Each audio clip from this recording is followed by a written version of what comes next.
বিসমিল্লাহির রহমানির রহিম। হে সমস্ত জগতবাসী, বিশ্ব আধ্যাত্মিক জ্ঞান সঞ্চার দরবার শরীফ হইতে আমি কুলসুম চিস্তি আমার মুর্শিদ কেবলা গাউসুল আজম শামীম আলী চিস্তির লেখা থেকে কিছু তত্ত্বকথা আলোচনা করিব। 1000 যদি পীর পাল্টাতে হয় 1000 পীর পাল্টাবো, তবুও আমার সঠিক জিনিসটা দরকার।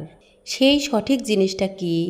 সেই সঠিক জিনিসটাই হলো মান আরাফা নাফসাহু ফাঁকা দ্বারা রাব্বাহু। সবাই বলে নিজকে চিনলে রবকে চেনা যায়।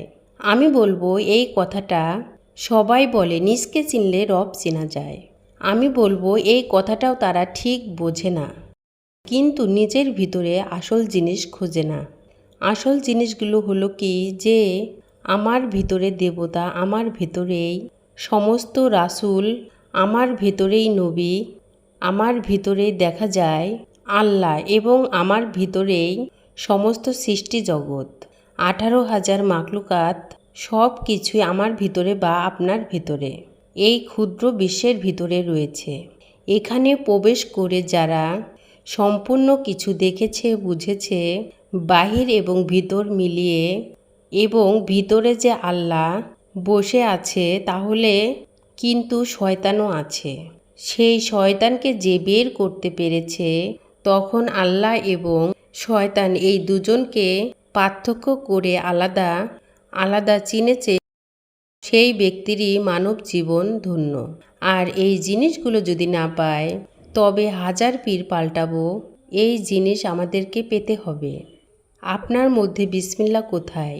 আপনার মধ্যে আপনার পরিচয় কোথায়? আল্লাহ যে আপনাকে সৃষ্টি করেছে, সেই পরিচয়পত্র কোথায়? এটা যদি কোনো পীর সাহেব আমাকে দিতে পারে, তার কাছে বায়াত হব। আর না হয় নো। জীবনে বলে গেলাম শুধু মান আরাফা, মান আরাফা। অর্থাৎ কি, যে নিজেকে চিনেছে সে তার রবকে চিনতে পেরেছে। সারা জীবন বলেই গেলাম।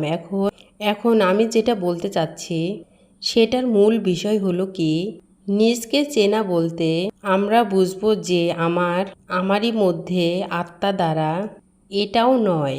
এখন মূল বিষয় হলো আপনি কে।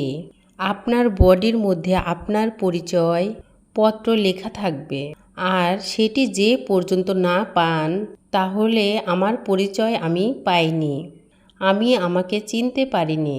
এটাই হলো মূলত চেনা। আসলে কি বলবো, যে দেখেন, মান আরাফা নাফসাহু, তুমি তোমাকে চেনো। আমার ভিতরে যে আত্মা আমার সামনে দাঁড়াবে, আমি দেখব, এটির কথা বলা হয়নি। নিজকে আপনার এই বডির মধ্যে নাম লেখা আছে, এই বডির মধ্যে কালেমা আছে, এই বডির মধ্যে যে জিনিসগুলো আছে, সেই পরিচয় না পাওয়া পর্যন্ত আমরা তরিকত মুর্শিদ ধরার পরও মানুষ জারজ হয়ে থাকে। অবশ্যই কথাটি মিলাবেন এবং প্রমাণ করে দিবেন। কি আছে হাদিস দলিল ফেকা, কোরআনের মাইনে কঠিন, বিসমিল্লার 19টি হরফ রয়েছে, দোজকের জামিন, 7 খণ্ড দোজকের কাছে 19 জন ফেরেশতা আছে, আউযুবিল্লাহ বান্দা আছে, শয়তান রেখেছে সাকিন। তারপর সূরা ফাতিহা বলে পিছের কথা আগে চলে, আলিফ লাম মিম যোগে মিলে ইসমে আজম রয় বাতিন। হে সমস্ত জগতবাসী, আমি যদি এই কবিতাটা আপনাদেরকে ভেঙে বলতে যাই, তাহলে সময়ের দরকার। যে এই কবিতার মধ্যে বলা হয়েছে পিছের কথা আগে চলে। পিছের কথা আগে চলে বলতে কি বোঝানো হয়েছে? এটাই বোঝানো হয়েছে যে দেখেন, মানুষ যখন কোনো কাজ করে, কোনো কিছুর বেতন পায় বা পুরস্কার পায় বা হাদিয়া পেয়ে বলতেছে আলহামদুলিল্লাহ। এখন মানুষ যখন নামাজে দাঁড়িয়েছে, নামাজে দাঁড়ায় বলতেছে কি, সূরা পড়তেছে, শুরু করতেছে আলহামদুলিল্লাহ।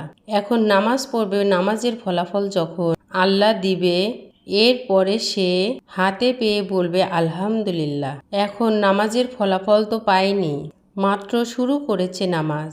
সে যে নামাজ পড়তে শেষ হলো না, সে যে আলহামদুলিল্লাহ বলল, সেটা কি পেয়ে বলল? কারণ এখানেই বলা হয়েছে পিছের কথা আগে চলে, আলিফ লাম যোগে মিলে ইসমে আজম রয় বাতিন। আমি যে আলোচনাটি করেছি এই আলোচনাটি যদি আপনাদের কাছে ভালো লেগে থাকে অবশ্যই কমেন্টে জানাবেন এবং সাবস্ক্রাইব করে পাশে থাকবেন। সকলে ভালো থাকবেন, সুস্থ থাকবেন। আল্লাহ হাফেজ।